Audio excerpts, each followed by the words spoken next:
제가 며칠 전에, 아니 몇 주 전이죠. 몇 주 전에 유튜브를 들으니까 어떤 분이 깨어있으라 이 말씀으로 설교를 하시더라고요. 그런데 그분은 딱 고정이 하나 돼 있어요. 기도로 깨어있으라. 그래서 이 깨어있으라는 말씀은 기도로 깨어있으라, 기도로 깨어있으라. 그러므로 성도들은 기도 생활을 해야 됩니다. 기도로 깨어있어야 됩니다. 이렇게 말씀하시더라고요. 맞는 말일까? 그럼 기도만 하면 다 되는 거예요? 그러면 다 들림받을 수 있는 거예요? 제가 볼 때는 기도로 깨어서라 이 말은 한 20%밖에는 맞지는 않아요. 틀린 말도 안 해요.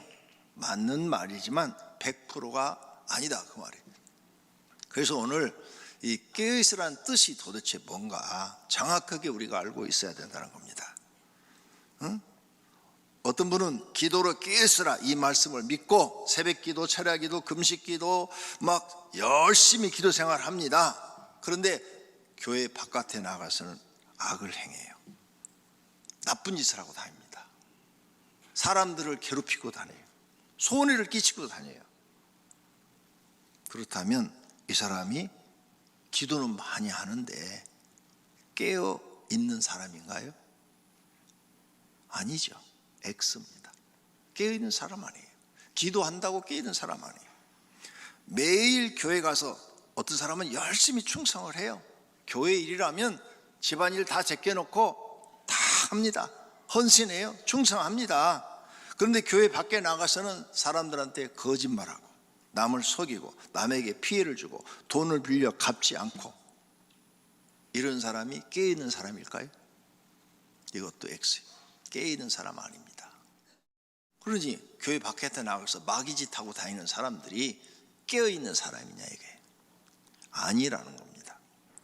마태복음 15장 19절에도 마음에서 나오는 것은 악한 생각과 살인과 간음과 음란과 도둑질과 거짓 증언과 비방이다 그랬고, 마가복음 7장에서도 사람의 마음속에서 나오는 음란, 도둑질, 살인, 간음, 탐욕, 악독, 속임, 음탐, 질투, 비방, 교만, 우매함, 이런 것들을 교회 바깥에서 하고 다닌다면 교회에서 아무리 충성을 하고 헌신을 하고 헌금을 드려도 그 사람이 깨어있는 사람이냐, 금식 기도를 해도 이 사람은 깨어있는 사람이 아니라는 겁니다.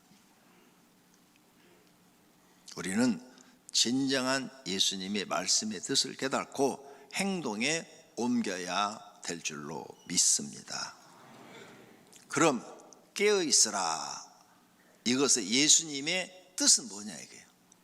예수님이 이 말씀을 직접 하셨는데 마태복음 24장의 오늘 본문에 깨어있으라 이렇게 말씀한 예수님이 우리한테 이 말씀을 하신 뜻이 뭐냐, 즉 성경의 이 말씀의 뜻, 깨어있으라 하는 이 말씀의 성경 전체를 봤을 때 무슨 뜻이냐 이 말이에요. 마태복음 24장에서 깨어있으라 지금 이 말씀을 하셨어요. 마태복음 24장은 예수님이 재림할 때를 말씀하신 거예요. 그래서 시기와 징조와 때를 말씀하시고 바로 이어서 지금 설교를 하시는 거예요. 24장과 25장은 다른 데서 설교하신 거 아니에요. 바로 한 곳에서 그 말씀을 하신 다음에 너희는 열처녀의 비유를 배워라, 달란트의 비유를 배워라, 양과 염소의 비유를 배워라, 이렇게 말씀하시면서 세 가지 비유를 설명을 하십니다. 열처녀의 비유는 10명의 처녀가 다 결혼하려고 신랑을 맞이하려고 그랬다. 그런데 5처녀는 신랑을 맞이했고 5처녀는 신랑 못 맞이했어. 5처녀는 지혜로워서 신랑이 좀 늦게 올지 모르니까 기름을 넉넉하게 준비하자. 그래서 기름을 넉넉하게 준비해서 신랑을 맞이했다. 우리나라는 낮에 결혼식 하지만 이스라엘은 저녁에 결혼식 합니다. 다 일 끝나고 저녁 8시, 9시 이렇게 결혼식에서 밤새 축제를 해요. 축제를. 그러니까 신랑이 좀 일찍 올 수도 있고 늦게 올 수도 있는데 충분히 준비한 건데 5처녀는 기름을 조금밖에 준비 안 했어요. 그래서 등불이 꺼져 버렸어. 그래서 기름 준비하려고 5처녀가 갔다 그 사이에 신랑이 와가지고 결혼식에 참여를 못했다. 누가 깨있는 사람이냐? 넉넉하게 준비한 5 처녀다. 너희는 예수님이 언제 오실지 모르니까 항상 신앙의 준비를 철저히 해라. 그럼 뭘로 준비해야 되느냐? 뭘로? 그 준비하는 게 뭐냐? 달란트의 비예요. 주인이 1달란트, 2달란트, 5달란트를 맡겼다. 그런데 2달란트 맡은 사람, 5달란트 맡은 사람이 열심히 주인이 눈에 안 보이지만 열심히 일을 해서 2달란트 맡은 사람은 2달란트를 남겨서 4달란트를 만들었고 5달란트 맡은 사람은 열심히 일을 해서 10달란트를 만들었다. 근데 1달란트 맡은 사람은 일을 안 하고 땅에 묻어뒀다가 주인이 올 때 그냥 1달란트 그대로 주었다. 그때 주인이 열심히 일을 한 충성을 다한 이 종들한테는 충성스러운 종아 하면서 너는 내 즐거움에 참여할지어다 하면서 하나님 나라에 들어올 것을 말씀하시고 1달란트 맡은 사람은 일을 하지 않았다. 악하고 게으른 종아 슬피 울며 이를 갈미 있으리라 하면서 영벌 받는 것으로 보냈다. 누가 깨어있는 사람이냐? 그 말이에요. 누가 깨어있는 사람이냐? 그 다음 양과 염소의 비유를 바로 이어서 말씀을 해요. 주인이 와서 사람들을 2 무리로 나눴다. 너는 이쪽에 살아, 너는 이쪽에 살아, 너는 이쪽에 살아. 다 나눴다. 나눈 다음에 이쪽 한쪽에 서 있는 이 양의 무리한테는 너희는 양의 무리고 너희는 염소의 무리다. 양의 무리 너희는 내가 배고플 때 밥도 주었고 내가 힘들 때 와서 위로도 해주고 내가 아플 때 와서 치료도 해주고 내가 감옥에 갈 때 찾아와 주기도 했다. 그러니까 양의 무리에 쓴 사람들은 주인님 우리가 언제 그랬어요? 우리 그런 적 없어요. 그러니까 아니다. 적은 소자한테 한 것이 곧 나한테 한 것이다. 그러면서 너희는 내 즐거움에 참여할지어다 하면서 천국에 들어보냈다는 거예요. 들림받게 해줬다는 거예요. 염소의 무리한테는 너희는 나한테 내가 힘들고 어렵고 병들고 고통스럽고 그럴 때 너희는 나를 찾아보지도 않고 너희는 나한테 냉담했다. 주인님 언제 우리가 그랬어요? 주인님이 그러신 적이 언제 있어요? 그러니까 적은 소자한테 하지 않은 것이 곧 나에게 하지 아니한 것이라 하면서 너희는 슬피 울며 이를 갈미 있으라 하면서 영벌 받는 곳으로 보냈다. 누가 깨있는 사람이냐? 예수님이 그거 설명한 거예요. 마태복음 25장은 들림 받을 사람과 들림 받지 못할 사람에 대해서 비유를 한 거예요. 그래서 주인의 일에 충성을 다해서 이익을 남긴 사람은 하나님께 충성을 다해서 하나님의 일을 해서 이익을 남긴 사람이고 또 양의 무리에 서서 어려운 사람을 도와준 사람은 이웃사랑한 거예요. 그래서 하나님 사랑, 이웃사랑을 예수님이 지금 설명을 하고 계시는 거예요. 이 2 가지를 너희가 잘하고 있는 사람은 깨어있는 사람이다. 그런데 안 했다? 너희는 깨어있는 사람이 아니야. 이 말씀입니다. 좀 더 구체적으로 첫째, 슬기로운 5 처녀처럼 준비하라는 겁니다. 결혼식 날 신랑이 언제 올지 모르니 기름을 넉넉하게 준비하고 기다리는 신부처럼 하고 있으라는 겁니다. 마태복음 25장 7절입니다. 이에 그 처녀들이 다 일어나 등을 준비할세 미련한 자들이 슬기는 자들에게 이르되 우리 등불이 꺼져가니. 그러니까 기름 준비했잖아요. 등불 켜고 있잖아요. 근데 조금 준비했으니까 꺼져가잖아요. 꺼져가. 아예 준비 안 한 게 아니라 준비를 했어요. 하기는 교회 다니기는 다녔어요. 그런데 주님이 원하는 만큼 신앙생활을 하지 않은 거예요. 불이 꺼져가니 너희 기름 좀 우리한테 나눠달라 하거늘 슬기 있는 자들이 대답하여 이르되 우리와 너희가 쓰기에 다 부족하다. 우리가 나눠주면 우리도 부족하고 너희도 부족해지니까 차라리 파는 자들에게 가서 쓸 것을 사라 하니 그들이 사러 간 사이에 신랑이 오므로 준비하였던 자들은 함께 혼인잔치에 들어가고 문이 닫혀버렸다는 거예요. 그 후에 남은 처녀들이 와서 이르되 주여 주여 우리에게 이 문 열어주소서. 기름 나중에 사가지고 온 5 처녀가 이러달라니까 대답하여 이르되 진실로 너희에게 이르노니 내가 너희를 알지 못하노라 하였느니라. 그런즉 깨어 있으라. 너희는 그날과 그때를 알지 못하느니라. 오늘 본문이 하신 말씀처럼 똑같이 깨어 있으라 그러시잖아요. 뭐가 깨어 있는 거냐? 슬기로운 타선처럼 그렇게 준비하고 있는 사람이 깨어 있는 사람이다, 그 말이에요. 그러면서 바로 달란트의 비유를 합니다. 그래서 하나님을 사랑하는 마음으로 주인의 일에 충성한 사람한테는 주인이 이르되 잘하였도다. 착하고 충성된 종아, 내가 적은 일에 충성하였으니 내가 많은 것으로 내게 맡기리니 내 주인의 즐거움에 참여할지어다 하고. 아멘. 적은 일, 큰 일에 충성했다고 말하지 않았어요. 그러니까 내가 하나님을 믿으면서 나와서 차량 운전으로 하나님 일을 한다든지, 아니면은 주차 관리원으로 하나님 일을 한다든지, 아니면 청소를 하는 것으로 하나님 일을 한다든지, 전도를 하는 것으로 하나님 일을 한다든지, 큰 일 얘기하지 않았어요? 너는 교회 장로가 돼서 큰 일을 해라, 목사가 돼서 큰 일을 해라, 그런 말씀하지 않았어요? 착하고 충성되라. 내가 작은 일에 충성하였음에. 할렐루야. 적은 일에 충성한 것을 인정하시는 하나님의 모습을 보실 수가 있는 줄로 믿습니다. 이게 하나님 사랑이에요. 그리고 우리가 교회 일을 하는데 하나님 사랑하는 마음으로 일을 하지, 내가 여기서 무슨 영광 받으려고, 높아지려고 그런 마음으로 일하는 면은 그건 잘못된 거예요. 하나님 사랑하는 마음으로 하나님께 우리는 충성을 해야 될 줄로 믿습니다. 셋째는 이웃을 사랑하는 마음으로 어려운 사람을 돕는 자가 되라고 말씀하십니다.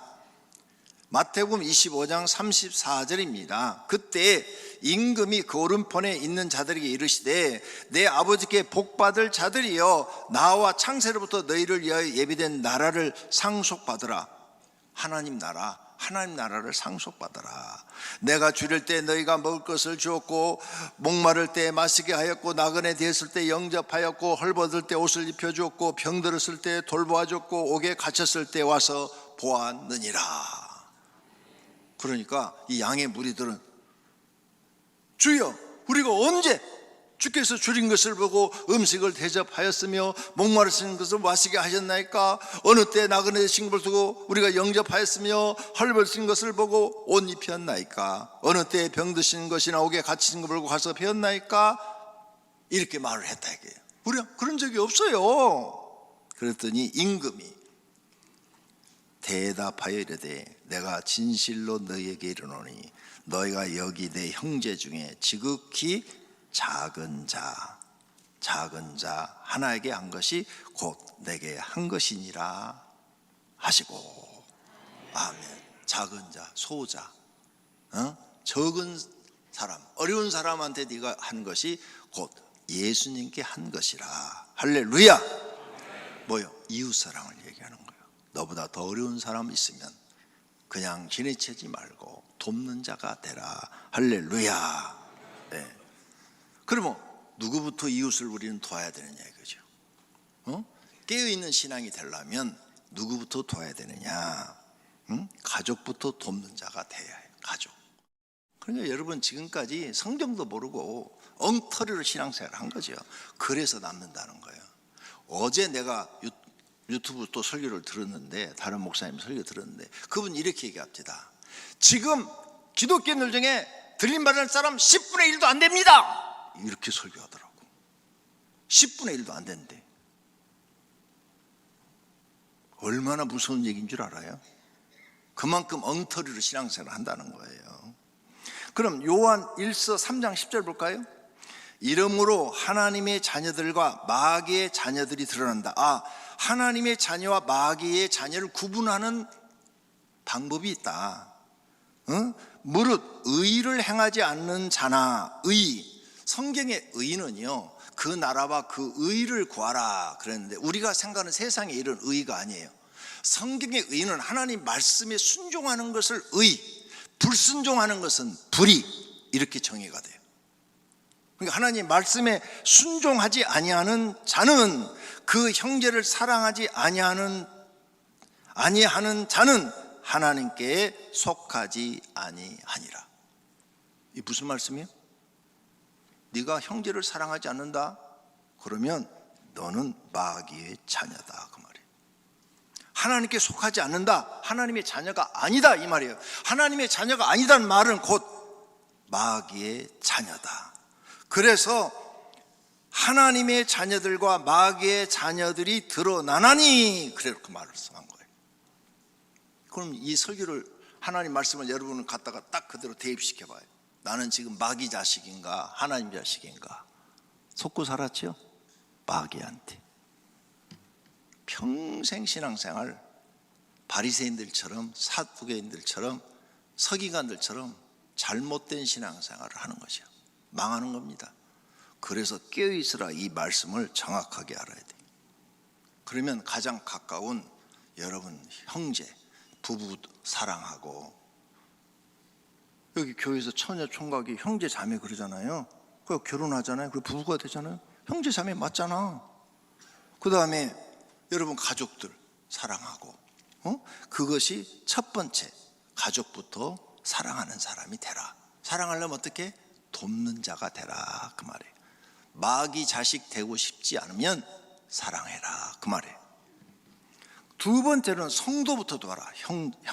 형제를 사랑하여 서로 우애하고 존경하기를 서로 먼저 하며. 천주교에서는 형제 자매라고 불러요. 우리는 성도라고 부르죠. 천주교에서는 형제 자매. 이 개신교에서도 어떤 교회들은 성도라고 안 부르고 형제님, 자매님 이렇게 불러요. 경건의 형제 우애의 사랑을 더하라. 형제 간에 우애를 하는 것이 사랑하는 거예요. 서로 존경해줘라, 무시하지 말고 사랑해줘라, 이 말씀입니다. 그 다음에 그 다음 순서가 모르는 이웃, 모르는 어려운 사람을 도와라. 너희가 만일 성경에 기록한 대로 내 이웃을 사랑하기를 내 몸같이 하라 하신 최고의 법을 지키면 잘하는 것이거니와. 아멘. 네가 이웃사랑, 예수님이 말한 이 뜻을 깨닫고 실천한다면 너는 정말 잘하는 사람이다. 주님 오실 때에 깨어 있어서 언제나 들림받을 수 있는 사람이다, 이 말씀이에요. 할렐루야. 이런 일을 하여 예수님의 말씀에 순종하는, 행동하는 믿음을 그 사람은 보이는 사람이고, 그 사람은 아름다운 열매를 맺는 행함의 믿음을 가진 사람이고, 하나님 사랑하는 믿음, 이웃 사랑하는 믿음을 삶으로 보이는 사람인 줄로 믿습니다. 마음을 다하고 지혜를 다하고 힘을 다하여 하나님을 사랑하는 것과 또 이웃을 자기 자신과 같이 사랑하는 것이 전체로 드리는 모든 번제물과 기타 제물보다 나으니이다. 아멘. 무슨 말씀이에요? 이 예배 드리는 것보다도, 네가 하나님께 소를 드리고 양을 드리고 염소를 드리고 비둘기를 드리는 것보다도 하나님 사랑, 이웃 사랑하는 것이 하나님 앞에 최고의 것을 드리는 것이다, 그 말씀이에요. 로마서 13장 10절에 사랑은 이웃에게 악을 행하지 아니하나니 그랬죠. 절대 이웃에게 악을 행하면 안 돼요. 그 사람은 사랑하는 사람이 아니에요. 온 율법은 내 이웃 사랑하기를 내 자신같이 사랑하라 하신 한 말씀에 이루어졌나니. 아멘. 이웃 사랑하는 이 말씀 안에 모든 십계명이 다 들어있고 율법이 다 들어있다. 근데 너희들은 이것을 지금 깨닫지 못하고 안 하고 있다, 그 말이에요. 야고보서 2장 8절, 너희가 만일 성경에 기록된 대로 내 이웃을 사랑하기를 내 몸같이 사랑을 하신 최고의 법을 지키면 잘했다. 앞부분에 나왔죠? 최고의 법이래요. 최고의 법. 이웃을 사랑하는 것이 하나님이 주신 최고의 법을 지키라는 거예요. 이런 열매가 영적으로 예수님의 재림을 준비하고 영적으로 깨어있는 사람입니다. 예수님의 말씀의 뜻을 정확하게 알아야 합니다. 그래야 신앙생활 실패하지 않습니다. 두 번째로, 이렇게 하나님 사랑, 이웃 사랑을 실천하면서 더 필요한 것이 있어요. 그것으로 끝나는 게 아니에요. 항상 자기 죄를 찾아서 회개할 줄 알아야 돼요. 그의 이름으로 제사함을 받게 하는 회개가 예루살렘에서 시작하여 모든 족속에 전파될 것이 기록되었으니 그랬죠. 무슨 말이냐? 우리가 하나님 사랑, 이웃 사랑을 온전히 다하면 얼마나 좋겠어요. 근데 아무리 노력을 해도 다 못해요. 다 하세요? 진짜? 하나님 사랑, 이웃 사랑 다 하세요? 못해요. 그래서 못하는 그 부분에 대해서 회개하라 그 말이에요. 하나님, 저는 아직도 하나님 사랑, 이웃 사랑을 다 하지 못하고 있습니다. 나는 죄인입니다. 나를 용서해 주십시오. 그리고 매일 기도 생활해야 돼요. 이렇게 죄도 회개해야 되지만, 왜? 기도를 안 하면 내가 마귀한테 언제 져가지고 또 악을 행할지 모르니까 기도로, 주님 가르친 기도에 악에서 구하옵시고 시험에 들지 말게 하옵시고 있잖아요. 그러니까 항상 기도해야 돼요. 하나님, 나 시험에 들지 않게 해주소서, 악에서 내가 악에 빠지지 않게 해주소서. 그래야 내가 악에 안 빠지죠. 너희는 장차 올 이 모든 일을 능히 피하고 인자 앞에 서도록 항상 기도하며 깨어 있으라. 아멘. 악에 빠지지 않도록 기도하셔야 돼요. 기도를 계속하고 기도에 감사함으로 깨어 있으라. 할렐루야. 그걸로 끝나지 않아요. 항상 성령 충만한 상태로 살려고 노력하셔야 돼요. 왜? 성령 충만을 잊어버리면 또 마귀가 나를 괴롭혀서 죄짓게 하거든요. 그러니까 죄 안 지려고 초대교회 7지사 성령 충만한 사람을 택했죠. 제자들도 기쁨과 성령이 충만했다고 그랬죠. 우리에게도 성령 충만하라고 말씀하신 거예요. 내가 성령 충만해야 세상이 나한테 악한 것을 하자고 하면 내가 탁 거절하는 거죠. 술 친구가, 야, 내가 보니까 장로도 다 술 먹더라. 넌 집사인데 술 먹어도 돼. 그러면 나는 그런 사람 아니야. 안 먹어. 이렇게 딱 한 말 해야지. 아, 그러냐? 그 장로님도 먹어서 확실해? 내 친구 장로인데 먹었어. 그러면 그럼 나도 한잔 할게. 그럼 넘어간 거 아니에요. 성령 충만해야 거절할 수 있어요. 그런 분들이 되기를 바랍니다. 저주받을 죄인을 벌하지 않고 오늘 사용하여 주신 것에 감사하고 헌신해야 돼요. 사도 바울이 나는 죄인 중에 괴수라. 우리가 이렇게 하나님 말씀대로 살려고 발부둥 치는데도 우리는 말씀대로 다 살지 못합니다. 예수 믿으면서도 죄를 져요. 그 죄값은 사망이에요. 근데 하나님이 버리지 않고 오늘 또 교회로 우리를 불러주시고 하나님이 교회 일꾼을 써주시고 적은 일을 맡겨주시니 얼마나 감사합니까? 그래서 그 은혜에 감사하고 죄인을 벌하지 않고 써주신 은혜에 감사합니다 하고 주님께 헌신하는 삶을 살아야 깨어있는 사람입니다. 항상 예수님의 재림을 언제 오실지 모르지만 마음으로 맞이하는 마음으로 살아야 돼요. 내일 오실지 모레 오실지 1년 후에 오실지 10년 후에 오실지 우리는 모릅니다. 너희는 마음을 굳건하게 하고 우리 주 예수께서 그의 모든 성도와 함께 강림, 이 강림이 재림이에요. 재림하실 때 하나님 우리 아버지 앞에 거룩함에 흠이 없게 하시기를 원하라. 죄를 지면 흠이 있는 거예요. 악을 행하면 흠이 있는 거예요. 하나님 말씀을 불순종하면 흠이 있는 거예요. 하나님 사랑, 이웃 사랑을 안 하면 흠이 있는 거예요. 흠이 없기를 원하노라. 그래야 주님 재림할 때 제일 먼저 들림받는 복을 받을 줄로 믿습니다. 세 번째로 요한계시록 7교회 교훈을 깨달아야 돼요. 7교회 중에서 2교회는 칭찬받고 4교회는 책망받고 1교회는 죽은 교회라고 그랬어요. 그러므로 칭찬받는 교회가 되려고, 나는 하나님 앞에 칭찬받는 사람이 되려고 노력하셔야 돼요. 책망받는 자가 되지 않으려고 하셔야 돼요. 죽은 심령이 돼도 안 돼요. 죽은 교회가 돼도 안 돼요. 만약 책망받을 일이 있으면 빨리 회개하고 고쳐서 칭찬받는 사람이 되어야 합니다. 아직 기회 있습니다. 기회 있을 때 고치면 구원 받습니다. 늦으면 기회가 없어집니다. 결론으로 깨어있으라는 뜻을 잘못 깨달으면 많은 사람들이 구원 못 받고 죽습니다. 예수님이 말합니다. 그러므로 깨어있으라. 어느 날에 주가 임하는지 너희가 알지 못함이니라. 그런즉 깨어있으라. 너희는 그날과 그때를 알지 못하느니라. 그러므로 깨어있으라. 집주인이 언제 올는지 혹 저물 때일지 밤중일는지 닭 울 때일는지 새벽일는지 너희가 알지 못함이라. 아멘. 깨어있으라 라는 뜻을 바르게 깨닫고 믿음 생활 하시오. 들림받는 성도가 되기를 축원합니다.